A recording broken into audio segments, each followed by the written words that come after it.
So now let's see how we can work around with the appearance settings inside of Microsoft Outlook.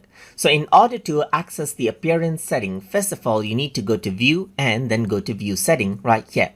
So once you go around onto View Setting over here, you need to go around under General, let's say for example, and then go around onto Appearance. And over here, right now you can see that it is using the system settings, but I can choose dark mode over here as well, or light mode as I like. So let's say if I were to choose dark mode, then you can see that this is the look I have, and you can go for different themes right here. And you can go for different themes from over here as well, from the classic themes as you can see, and it changes the entire outlook of what my Outlook actually looks like. And if I were to close now, you can see that I got a more darker approach to my UI right here.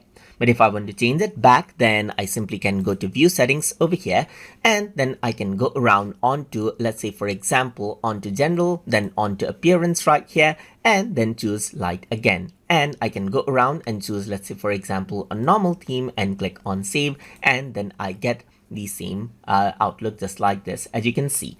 And that is how you can work around with the appearance settings inside of Microsoft Outlook. So hope you guys learned something as always. And as always, please like, comment, share, and subscribe.